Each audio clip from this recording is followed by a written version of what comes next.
Hi everybody, today I'm going to be making one of my very favorites, and that's asado de puerco. It's like a stewed pork in a red chili sauce. Very easy to make and super delicious. I know you're going to love it. Let's get started.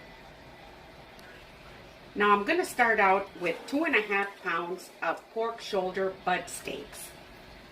And here they are. Now you can use any type of pork meat that you like. You can use your favorite.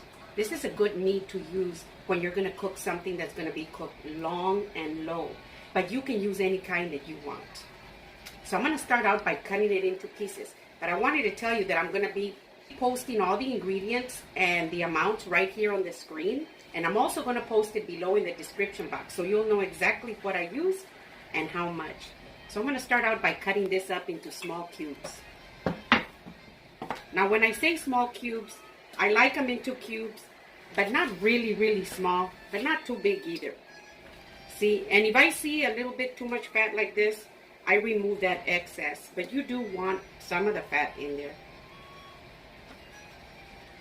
I cut them into pieces about this size like this, but you can cut them into any size you want.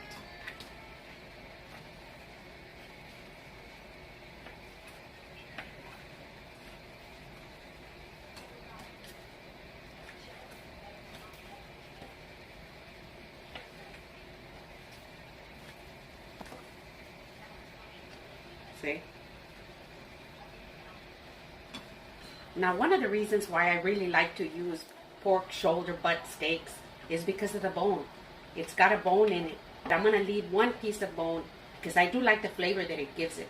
Now after I prepare the meat and before I put in my chili sauce, I usually remove the bone. It takes a lot of room, but it has by then already released all its flavor. I just try and remove as much of the meat as I can off the bone. See?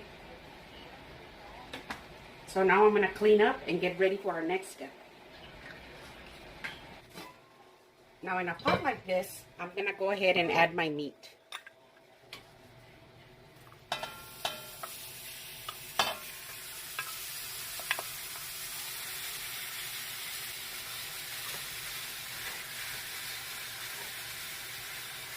Just like that. Now I'm going to add 2 pieces of onion. Put them in like that.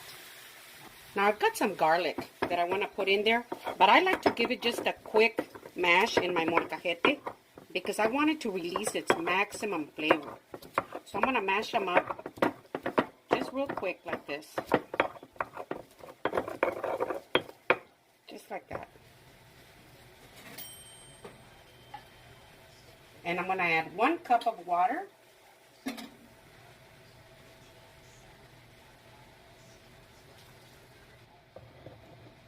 I want to make sure that I get it all just like that. And put it in here. Now I'm going to add some salt. I'm going to add 1 bay leaf. And I'm going to stir it together. Now when you cook pork meat, you want it to cook really well. So we're going to cook this meat first for about 1 hour. Now I'm going to be stirring it around often until it cooks really well. Just like that. I'm going to replace the lid. And I'm going to set my timer for 1 hour. Stirring it around often. Now as you can see, my meat has come up to a nice medium boil, and it's going to start releasing a lot of its own liquid. See, there's a lot more liquid in there than the cup I put in there, but it's starting to smell really good with the bay leaf and the onions in there. So I'm going to continue to give it a nice stir like this every so often so that it can all cook real nice and steady. And then I will replace the lid and I'll let it continue cooking. Now while my meat is cooking on the stove, I'm getting ready to hydrate my chilies. Now right here, cut into pieces like this, I've got 6 ancho chilies and I've got 4 guajillo. Now these are the ancho chilies, see? And these are the guajillo chilies. So I've got 6 of these And I've got 4 of these. And I've washed them and cleaned them and cut them into pieces. This way it'll be a lot easier to blend in the blender. So right here on the stove, I've got some hot water that is just about to come up to a boil, as you can see. Now I'm gonna go ahead and put all my chilies in there. So now that I have put them into the hot water like this, I'm gonna make sure that they're nice and covered with the water. I'm gonna wait until it comes up to a light boil. Then I will replace the lid, turn off the heat, and set them aside. As you can see, the water with my guajillo chilies and my chile anchos has started to come up to a boil. I'm gonna go ahead and replace the lid. I'm gonna turn off the heat, and I'm gonna set them aside until I need them.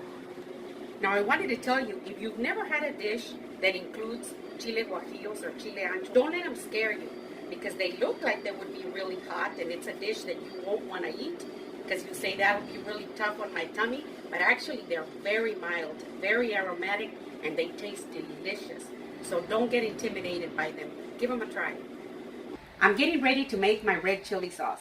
And besides my chile ancho and my guajillo, these are the ingredients that I'm going to be putting into the blender. I've got a piece of onion, some fresh garlic, some thyme, some marjoram, some oregano. I've got some big peppercorns. Many of you may know them as pimenton or pimienta gorda. I've got some cloves, and I've got some whole cumin and peppercorns. So let's get ready to blend them. So I'm going to go ahead and put my chiles into the blender. As you can see, they're really nice and soft. See?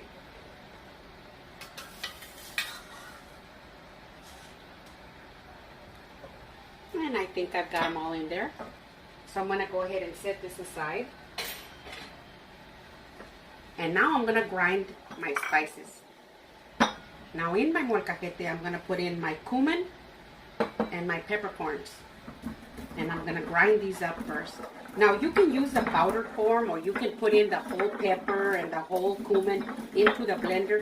But I just feel that they don't get blended in really well to release their true flavor. I think that they'll just be moving around the blender and they don't really pop open and release their flavor. So that's why I like to do it in the molcajete.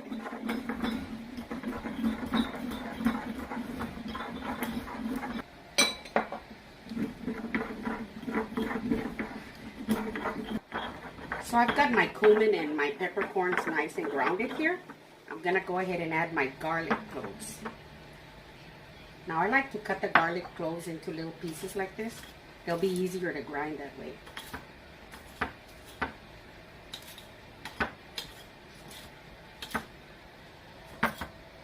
Just like that.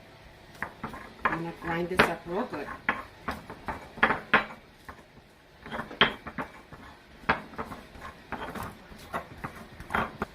Now that I've grounded my garlic real good, I'm going to add my cloves.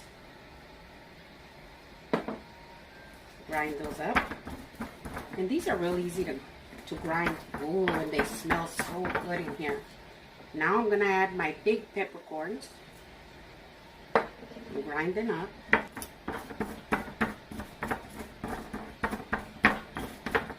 Oh, they smell so good too.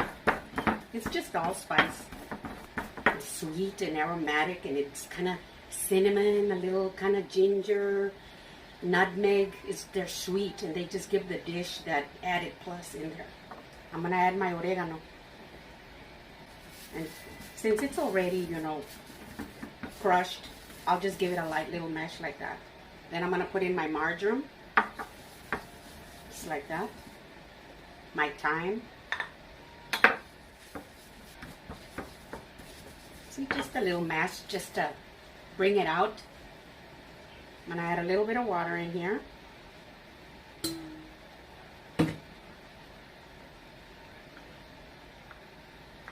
Just like this. And I'm going to add it to the blender.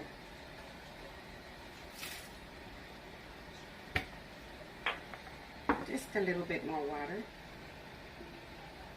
Or you can add the same water in which you boiled your chiles.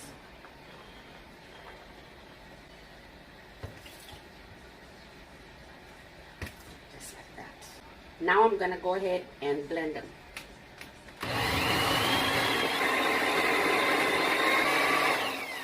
I'm gonna go ahead and add a little bit of the liquid. Now you don't wanna add too much liquid too quick. You wanna add it gradually, a little bit at a time, because the asado de puerco is not very soupy. It's supposed to be like a nice thick gravy. I'd rather do it slowly, a little bit at a time.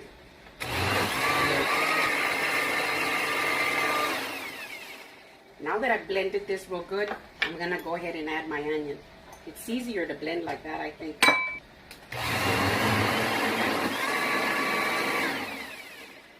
And that's it. I think it's perfect. So I'm gonna clean up my area and get ready for the next step. Now, as you can see, my timer just went off, but there's still liquid in here. So I'm gonna remove the lid and I'm gonna let it continue cooking like this until all the water has totally evaporated.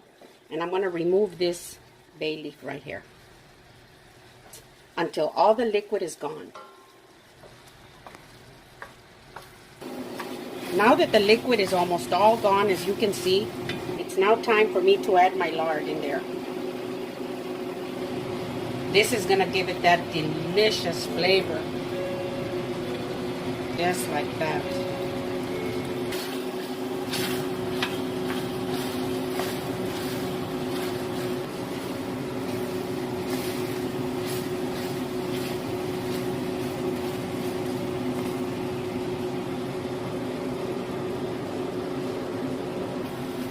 Now that my meat is a nice golden color, as you can see, I'm gonna go ahead and put in my red chili sauce. I'm gonna go ahead and strain it because I don't want any of the skin in there. Now, many people put toasted bolillo bread into their asado de puerco, but I don't, because if you don't put that much liquid, the meat will give you a fantastic thick gravy without having to do that. But it's up to you if you want to do it.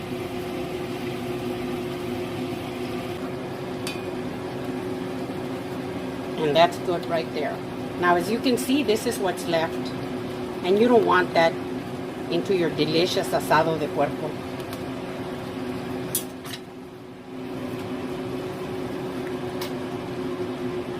Give it a nice stir. And I'm getting ready to put in my next ingredients. Now, as you can see, look what's left. It's just the bone. But I'm going to leave it in there because it just gives it a delicious taste. Now I'm going to add my bay leaf. Now, the other one I had put it in when the meat was first cooking in its own liquid. And I'm going to zest my orange just a little bit. You get too deep into this white part, it could give you a bitter taste. So you can just get the surface of the orange, which is just perfect. And you don't have to put that much into it. And all it takes is just a little bit.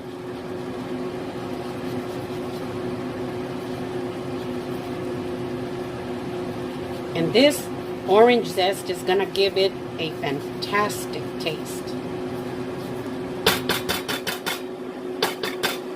There we go. Now I'm going to put the juice of half of this orange. And these don't have seeds, so I'm going to squeeze that juice in there.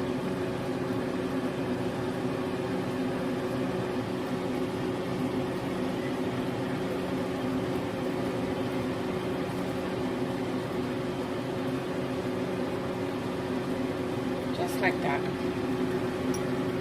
Now I'm going to grate my piece of chocolate.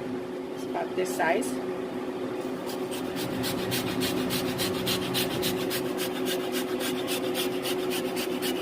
Now, this piece of chocolate that I'm putting in is not going to make it taste like mole, but it is going to give it that slight little sweet taste that just blends in so well with the rest of the spices and seasoning. I usually put this much chocolate into it, but you can taste it slowly, a little bit at a time, until it's just perfect for you. And that's good. Just like that. Now I'm going to go ahead and put in my dark brown sugar in there. Now, you can use piloncillo if you want to. You can just get you a piece of piloncillo and you can zest it just like I did the chocolate. It's up to you. But I think the piloncillo is a little bit too sweet for me, even though I use the same amount.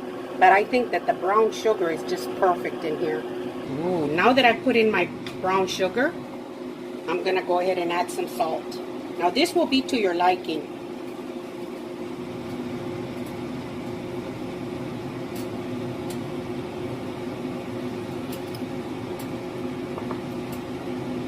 I'll bring it all in together, and you'll be tasting it and adjust it to the way you like it.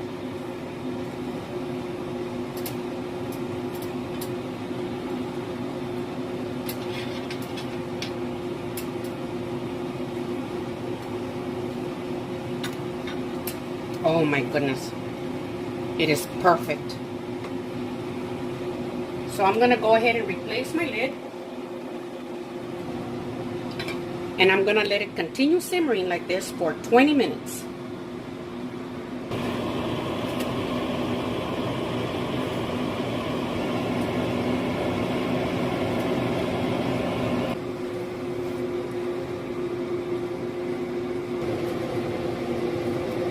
I'm going to turn off my heat because it's been about 20 minutes.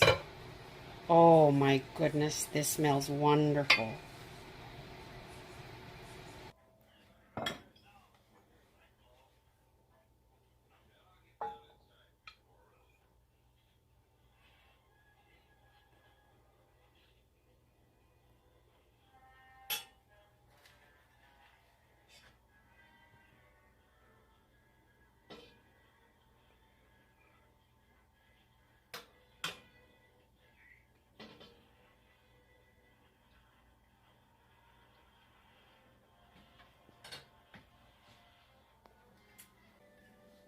So here we are.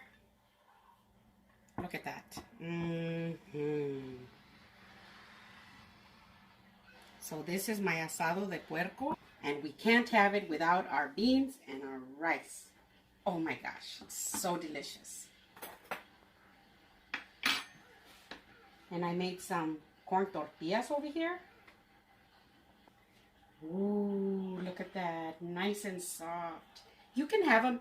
You can have it with flour tortillas, or what I love it with flour tortillas too. But the corn tortillas are just so special with this. So I like to get me some of these beans, and I like to just put them right here in the bottom like that. I like to smear the beans like this, and then I get me some of my asado. Look at that. See? Some of the rice on top like this.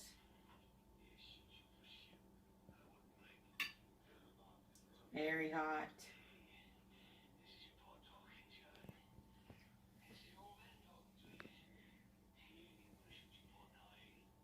Now for the taste test. Mmm. Mmm.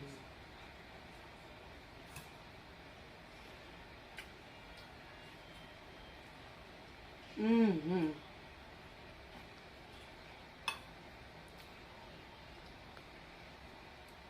Mm.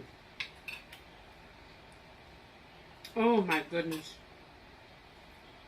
Mm.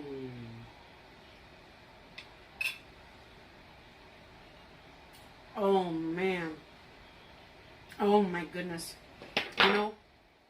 You know, I can pick up on that little bit of that orange zest. The bay leaf, I can pick up on that. It is just absolutely delicious. Mm.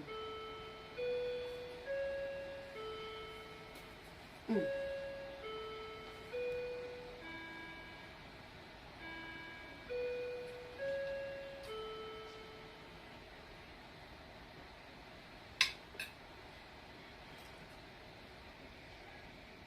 Oh my goodness. So this is my asado de puerco. If you like my video, give me a thumbs up. Send me a comment and tell me what you think. Share it with your friends. Thank you.